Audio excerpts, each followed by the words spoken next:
All right, thank you guys all for being here today. We are going to be talking about legacy planning and how to build and leave a legacy.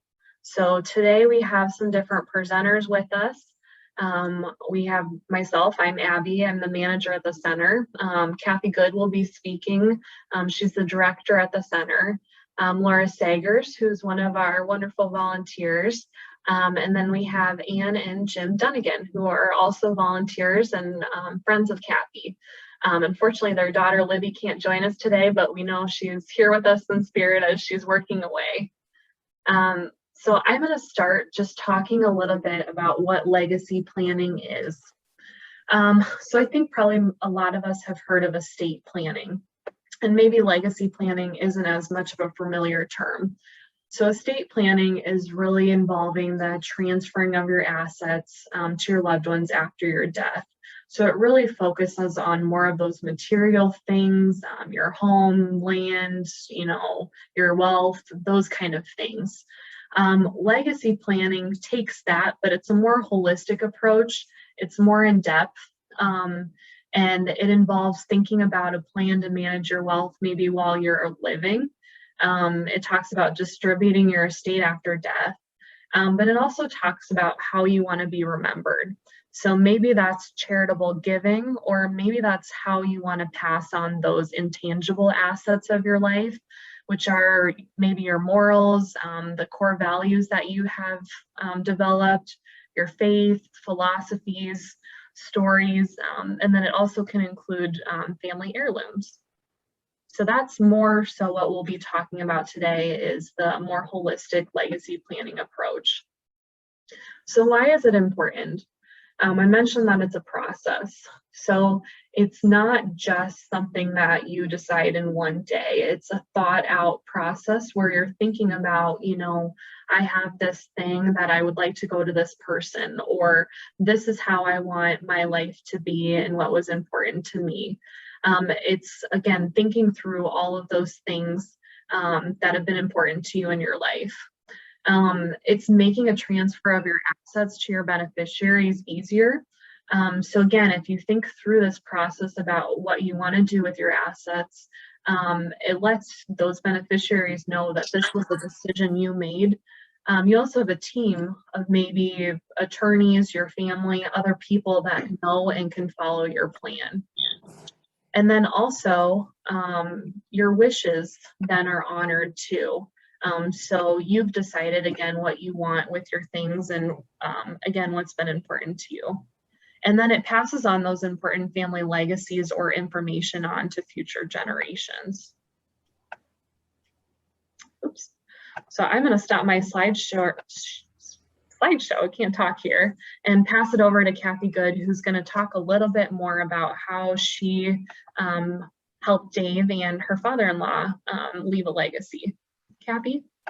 Thanks, Abby. I just want to suggest and say that Dave, my husband, was diagnosed with dementia in 2003, and he lived for 12 years before he passed away in 2015. But my story about legacy building really starts a couple of months before he actually died. And what I knew is that he was going to be unable, because he was living with dementia, to be able to pass along stories. I think when people are older, oftentimes what they do is they reminisce and they tell their families about things that they remembered, things about their families, all that sort of thing. And I knew that I would be bereft of that, as would our daughter, Emily. And so a couple of months before Dave died, I started reaching out to some of his friends and explaining that and saying, would you please share memories that you have of Dave? What are the stories that you remember? What are the adventures that you had together? And so some of his friends and family started communicating those to me, sending me emails, sending me letters. And then in May of 2015, he died. Probably sooner than I thought he was going to die. And then it was amazing that people started telling me the stories because they were reminiscing, and Dave Good was so meaningful to them in so many ways. And so what I decided to do then was to gather these stories together and to make a book that was really kind of commemorated his life, memorialized his life. And so it looks something like this. And it has, I hired a graphic artist, and it's hard for anybody probably to see here, but she did an amazing job of utilizing a theme that kind of ran through his life, and that was bow ties. Because when Dave was alive, he was a bow tie guy. And in fact, when he became a judge, the attorneys would come to his courtroom and say, Judge, which bow tie do you have on today? And by the time he died, he had a collection of 120 bow ties. Once he, because his dementia forced him then to retire from the bench, and he could no longer really distinguish his life by wearing bow ties, we started getting him funky socks. And because then, especially once he went to live at Halmar, I thought it would be more fun for the people that were getting him dressed in the morning to be able to say to him, Dave, do you want your cat socks, your dog socks, your bicycle socks? What kind of socks do you want? And they could have fun, and he would have fun too. So the theme of the book is really, not only is it all the stories that everybody shared, but it's also his bow ties and his socks. So let's see, I took a few notes here. Let me see. I want to read you the foreword to the book, because I think it sort of describes why the book was important. So in the foreword, and I've written this, I said, Dave Good, this book is for you and about you. It's also for Emily and me and everyone else who has fond memories of you. I always thought that we would grow old together, and after our legs were worn out from bicycling, skiing, and hiking, we would sit in rocking chairs on a porch somewhere and reminisce about all the good times of our lives. So Alzheimer's robbed you of growing old and also of reminiscing. It also robbed everyone else of hearing you tell your stories. So writing my memories and reading the memories of others has helped me grieve as well as remember you in ways that I never want to forget. So Dave, you were always vibrant, fun, caring, kind, funny, competitive, positive, smart, polite, witty, athletic, adventuresome, and loving.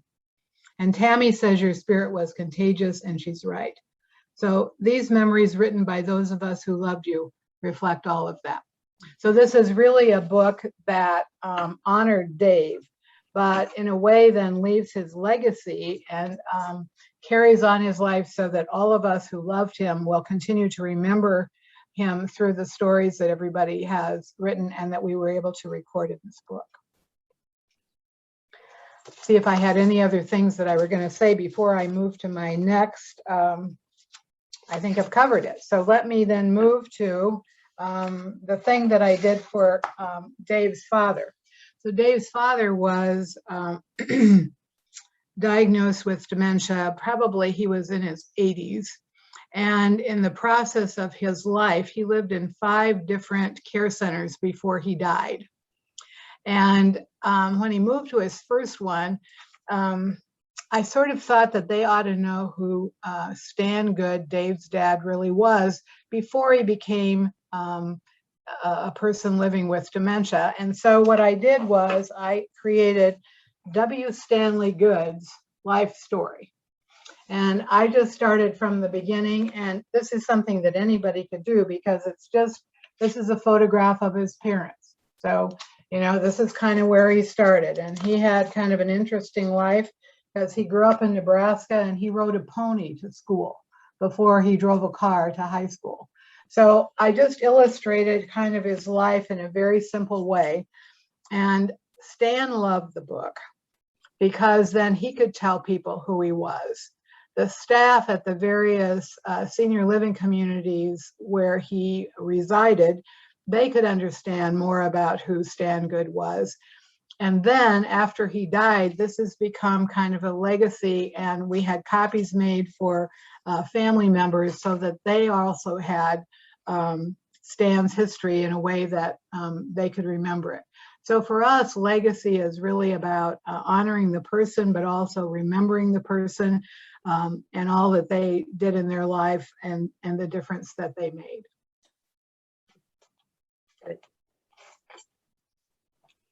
Thank you, Kathy. Why don't we go over to Jim and Ann, who are going to share a little bit about what they've been doing. Well, I'm Jim, and Ann and I last Christmas received from our daughter Libby a Christmas present in the form of a subscription to Storyworth. What is Storyworth? Well, a little background.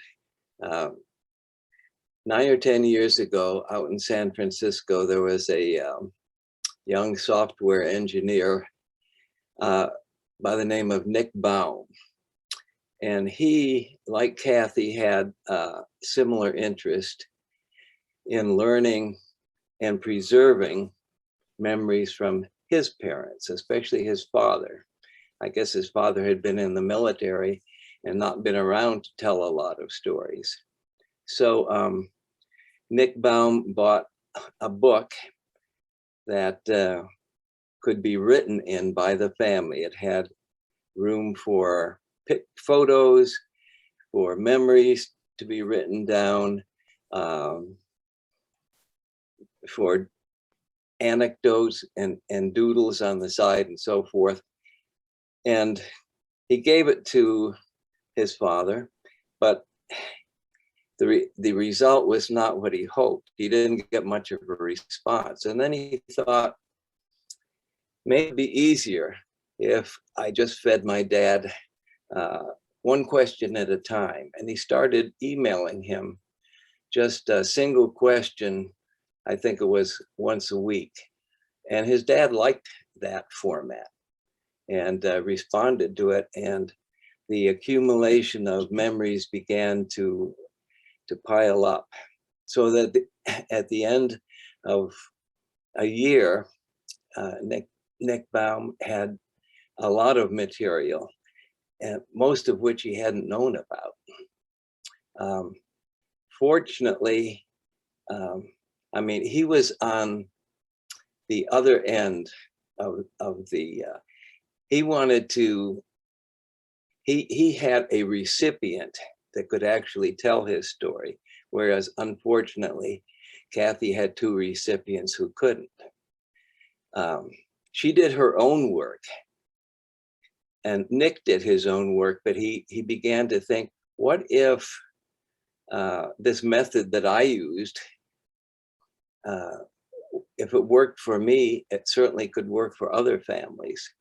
And so he, I guess he quit Google and founded this project called Storyworth, which is a subscription service that works basically in the same format that he did with his dad. Somebody who signs up for Storyworth, subscribes to it, names the recipient that they want to receive the service. And then once a week, the subscriber selects. Storyworth will provide you with a whole set of random questions that you can choose, or you can make up your own question and have it sent to the recipient. It automatically goes once a week, or if you think you want to accelerate the pace, the subscriber can do that. We have been getting questions every week since January. And well, I'll let Ann tell you what her first reaction to getting this kind of a present was. Well, Libby assumed that her father would like this as a gift and he would do it. But she asked me if she got it for me for Christmas, would I do it? And I really didn't want to do it. I still don't want to do it.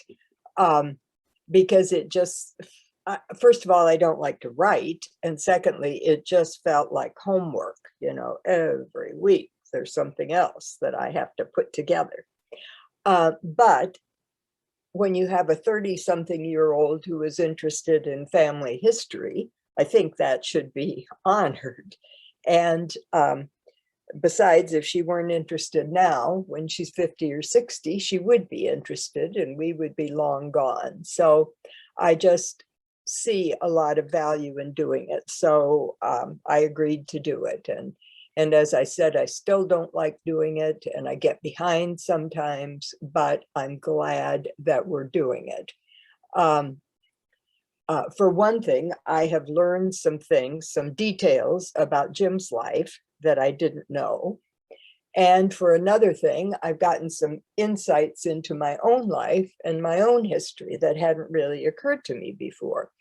An example of that is that one of the questions Libby sent to us was, what were your grandparents like?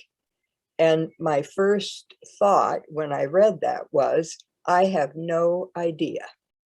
And my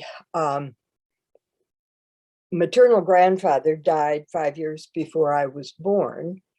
Both of my grandmothers died when I was 10. And my grandfather, my paternal grandfather, died when I was 18. But I started thinking about how I didn't really have a relationship with these folks. And this has prompted some discussions between me and my cousins. And I'm finding out that that was true for everybody. And my grandmothers each had 10 living children, and there were 19 grandchildren on each side of the family. So we all think that they were just worn out from kids. And, another grandchild was ho-hum, another kid, So none of us really had relationships with them. As I said, my grandfather died when I was 18, but he was a Swede and he didn't talk all that much.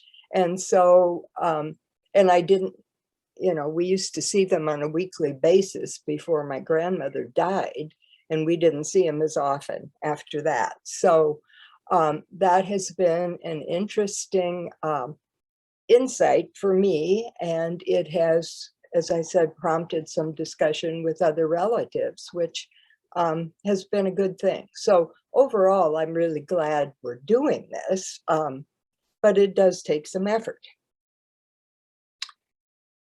And unlike you, I did have a relationship. I was lucky enough to have a relationship with grandparents, especially my grandmother on my mother's side. And I remember even as a teenager, sitting with her in her living room and being curious about her family background. Her parents had come from Ireland, and I know a lot more now, all these years later, than I would have if I didn't have that opportunity to sit and dialogue with her. Our kids, well, our Libby, who lives in Denver, doesn't have the opportunity to do that a lot because of the distance. So what the Storyworth is doing for her is the same as if she had the chance to sit with us in the living room and just ask us questions about our past and about her past. And at the end of the year that she has a subscription for, at the end of 2021, these written responses that we have sent in every week, Storyworth will gather together into a printed book, and we get a copy free, and other people in the family, if they want one, can pay for one. So how much does Storyworth cost if you're interested in it? It depends on the quality and length of the book you want. There are 3 prices. I think they're $39, $79, and $99 $99 for the year. for the year. Yeah. So, And we can submit pictures to be added to the book. So and for a recipient that doesn't have access to a computer or isn't skilled at doing it and would rather talk their memories, Storyworth has an audio feature that I'm not sure how it works, but that the questions can be sent to them and they can speak their answers, and that will be accumulated into a printed book. and in some ways, I think this could be better than sitting and talking, because at least I put a lot more thought into my answers and sometimes do a little research with other family members. So it's good. Unless you have questions, I guess that's the substance of Storyworth. Does anyone have any questions? Thank you guys for sharing about that. I don't think I've ever heard of that resource, and it sounds like it's been a learning experience, but hopefully it will be really valuable when the year's done for all of you. And with that, we're gonna turn it over to Laura. Oops, I muted myself. I'll turn it over to Laura Sagers. So go ahead, Laura. Hey everyone. I just want to talk a little bit about first the process of design thinking, and that is what led us to the conclusion or the product of the Legacy Box. And the Family Caregiver Center was able to partner with College in the past for a design thinking exercise. And the basic goal of design thinking is to look at an issue or a topic or an entity and then work through a 5-step process towards an outcome. And the thing that's specific about design thinking is that it really relies on empathy and also personal interactions and a hands-on approach. And there's a 5-step process.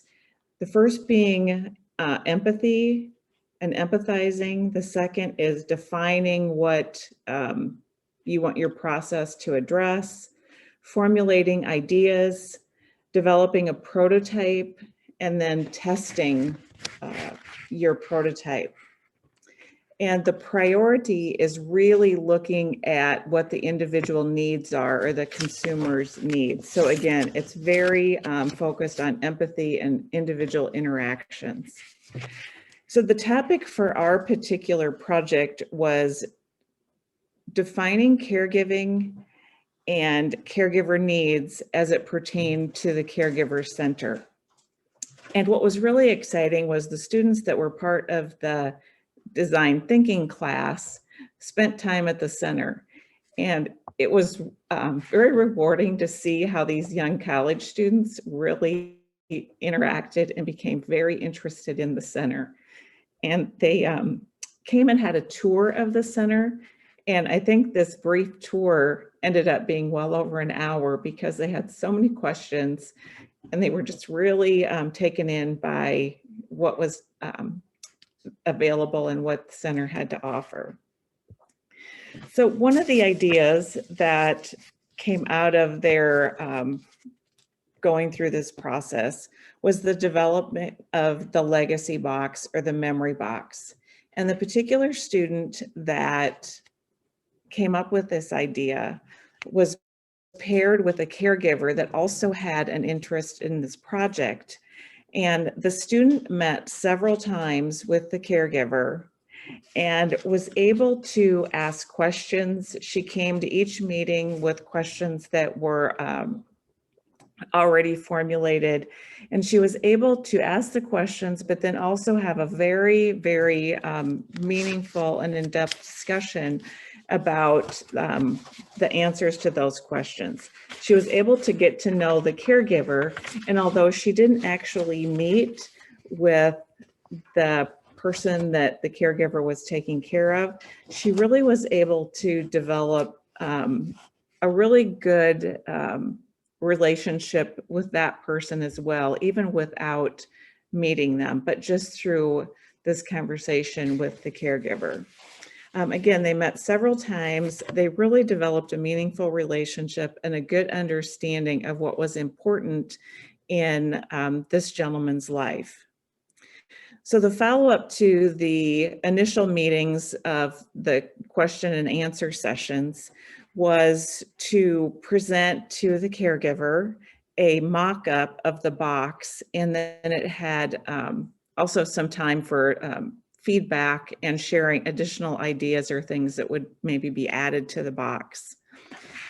Then the student was able to design the final piece. And what was really meaningful was not only did she design the artwork for the box, but she was able to design the box itself with some other students at Co.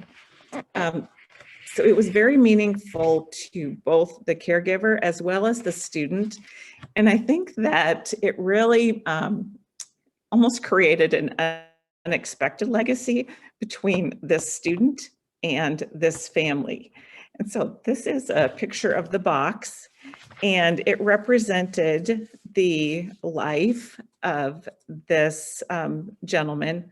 It showed all of his interests, and it created a conversation piece. He eventually was in a care facility, and his wife had this box in the room. And so it was a conversation piece when staff in the room, they could ask about the box and the things that were represented on the box. It also was a place that visitors could write notes or write memories and place them in the box.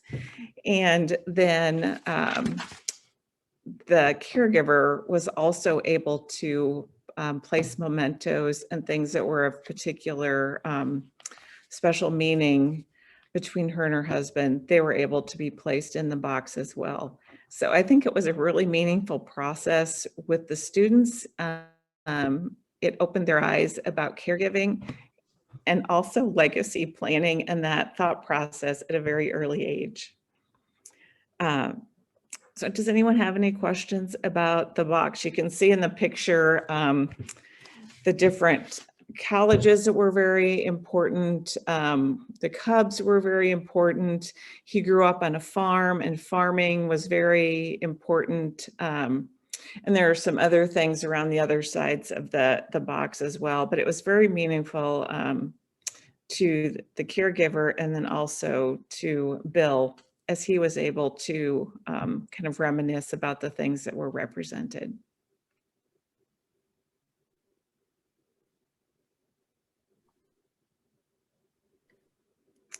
Thank you so much, Laura. I love this story, and I'm so grateful that that connection was made. I know it really meant a lot to that caregiver, so thank you for sharing and being part of that process. All right, so moving on here, we're going to be talking a little bit about ethical wills. So this is something that we've started talking about actually in our comprehensive planning guide sessions. So if you have been part of that, Laura and I and Nancy Craig both present about them. But basically what an ethical will is, it's different than a last will and testament. Essentially, it's a personal document where you can record your values, experiences, and life lessons for those important to you. So kind of, you know, all the things we've been talking about here. It doesn't focus on property. It can be shared at any time, but typically it's read or viewed after someone's death. And generally the best place, if it is going to be viewed after death, is to attach it to the last will and testament. This is completely optional. It's not something that you ever have to do, and there's really no specific format or way to present it. So people have written letters, stories, maybe recorded their stories or in a video format, have used photos or recipes or any other object that has great personal value to them. So here's a whole list, but some different things to consider when creating an ethical will. So again, these might be some of those questions that Jim and Ann have been filling out, or different things that you could include in some sort of story you'd want to share. So if you have favorite things and why, important lessons that you've learned from others in your life, you know, what events have the greatest impact on your life? What are you most proud of or grateful for? If there's mistakes that you've had throughout your life that you've learned from, that you felt valuable and kind of shaped who you are. Sometimes people use these as a way to ask for forgiveness. So maybe there's someone they haven't made amends with, or something happened and they want to use this to ask for forgiveness moving forward. And then a lot of people write about their hopes for the future. So what hopes do you have after you're gone for your spouse, children, grandchildren, society in general, etc. And like everything we've talked about, really the goal is, how do I want to most be remembered? So those are things that maybe could be put in an ethical will. Here's an example that I pulled from online.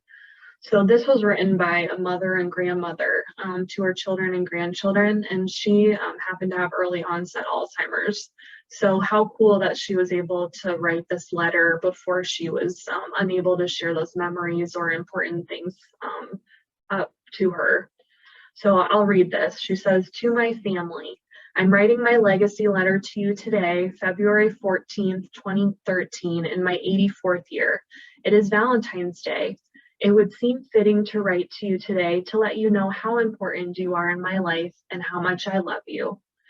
My last thoughts and blessings." So she had a whole entire letter, but this was at the end. "I'm so grateful for my life and for the times we shared together individually and as a family. You make me so proud. Your loving relationships with one another, how you do things together, and how you really appreciate each other. Please remember that I was always there when you needed me, and I will always protect you. May God bless all of you and bless those who follow with love and peace. P.S. 3 of my favorite recipes are below. Enjoy." And I just thought that was such a sweet example, and I'm sure she included many other things in there about favorite memories. When I was looking at ethical wills, there are a couple books, if you're interested in learning more about these, that you could reference that are listed here. One particularly about women, but just about how, again, to pass on those values and things that have been important to you and your beliefs in your life. These have come from the source Living Wisely. So I'm going to share some personal examples from my life, just different ways that family members have blessed me with their legacy, and how it's really been important to me. So my grandpa just passed away, I guess it's been about 2 years now. And he was an antique dealer his whole entire life. He really loved finishing boxes, old boxes. He had I think his life goal was, if you have one, why not have 10? Because he had so many of lots of different things. But one of the things he collected in particular was recipe boxes. So he had a ton of recipe boxes, and he refinished all of them, and they were just beautiful. And a couple years ago, he decided to handwrite all of his and my grandmother's favorite recipes. And they have 5 children and then 10 grandchildren. And he wrote out the recipes for every single grandchild and gave it to us for Christmas. So me and my 2 brothers and then all the rest of my cousins each have a recipe box from him. And it's really special because, again, he refinished the boxes, but then it's in his handwriting. And also it's some of our family's favorite recipes. So my grandpa was really into making bread. He made a ton of bread. And it was cool because my grandma on the other side makes jam. So they had a really good pairing that way. I think one of my favorites in there is my grandma's no-fail fudge, which happened to fail about every time she made it. So it makes me laugh more than the recipe itself is probably a good one. So anyways, I've really enjoyed that box, and especially since he's passed, it's just meant even more to me. And Laura shared this, but ironically, this was something this past year. One of my cousins was looking through her box and couldn't find one of Grandpa's favorite bread recipes. And her goal is she actually wanted to make one of these cutting boards for her mom, who unfortunately has end-stage breast cancer. But she just thought this would be a really meaningful Mother's Day gift for her. And so she found one of the cards in Grandpa's handwriting to put on a cutting board like this for my aunt. And so I know she really loved that gift, and it was super memorable. And again, just passing on that legacy of one of our favorite family recipes and traditions. So I appreciate Laura bringing that up. I kind of forgot about that. So I mentioned my grandpa. He was very into genealogy. I think part of that was, you know, his whole entire life, he was a history major. He loved learning about the past. He also did a lot of, you know, looking back and trying to figure out where our family came from. I think he traced us back to Blackbeard the pirate potentially and beyond. So kind of fun to know some of that stuff. But he was very into writing and telling his story.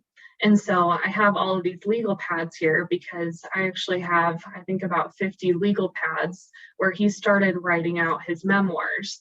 And he called it Nokomosa's Rising, which was the name of his high school yearbook in Humboldt, Iowa.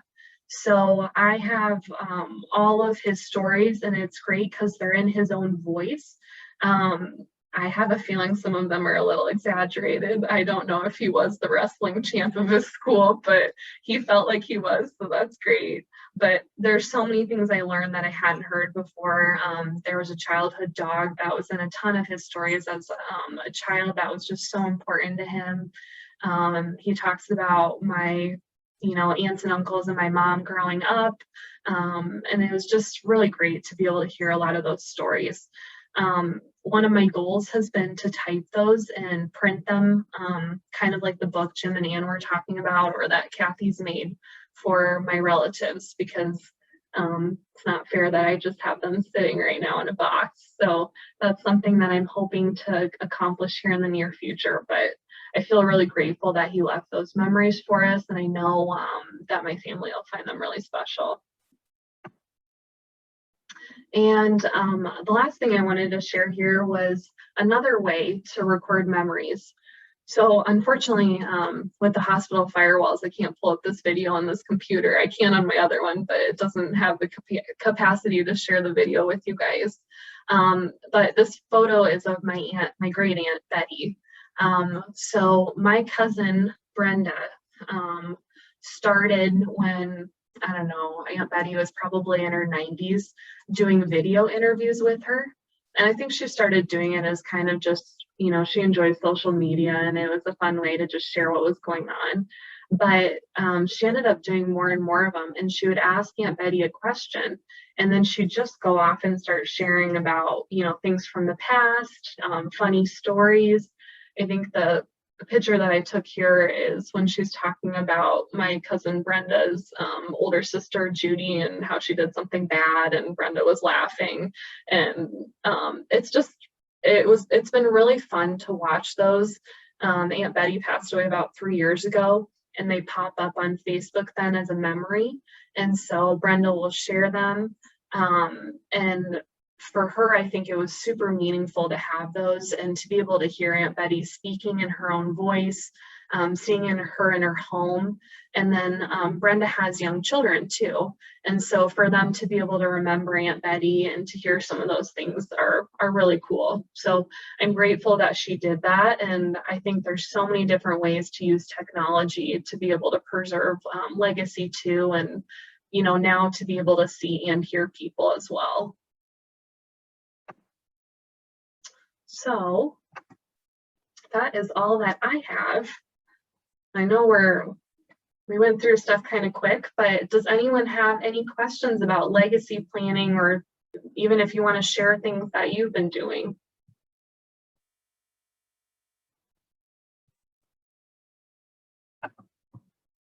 Jim, you're muted. Okay. thank you for sharing all that, Abby. I did have a follow-up question for Laura, but I was on mute and couldn't get off. So if Laura is available, is the Legacy Box project, is it a project that's ongoing? Can current caregivers get help from the center starting a Legacy Box? I will hopefully answer this correctly, but I would say, yes, that is something that we could definitely, through the center, help with. And we may even be able to go back to CO and reestablish that connection, because I know that they were very interested in the project when we were doing it. So I am going to say yes to that question, and I would be willing to help facilitate that process as well. So hopefully, Abby and Kathy, I am speaking correctly when I say that. I think that's very generous of you, Laura, and we'll take you up on that offer. And so if you know of people that you think might benefit by being the participate in creating a legacy box or the recipient of one, I think that we certainly would do everything we could to help that along. I think that creating legacy is really important. I think it gives meaning to people's lives, and there is meaning to every person's life. So it's a matter of how it is that we figure out to recognize that, and then, as we've talked about today, be able to pass along that legacy so that it really isn't lost, which I think is what really we're all talking about here, are ways that you can preserve the memories of a person's life and the importance that they were to this world. So I appreciate everybody participating today, and it's been interesting to me to hear other people's thoughts. So this has been an interesting topic from my perspective, and I'm glad that, Abby, you forged ahead and got us all together and organized, and so that we could be talking about this today. I'd like to share just one quick thing that a friend of mine has been doing. Her mother-in-law is in the end stages of her cancer journey, and what she has been doing for each of the family members is taking a sweatshirt or a t-shirt or something that has some meaning, and then there's a particular saying that is important to her mother-in-law, and she's having her mother-in-law write that on those pieces of clothing, and then they are being made into pillows. And they're just really very special, and her mother-in-law is really enjoying being able to do that, and she loves this saying and loves to be able to share it. So it's been very meaningful. And then the pillow is something that you can always hold a pillow kind of close to your heart, or, close to yourself for comfort. So that was something that I had just heard her talking about, and she was sharing with me, and I thought was really something meaningful and special. Thank you. I love that. Yeah. Anyone have any questions, or anyone else? All right, well, if there are no other questions, then we're so grateful you guys all joined us today, and we'll be putting this recording up on YouTube, so you can find it later if you want to reference anything that we talked about. Okay, and with that, we will see you later.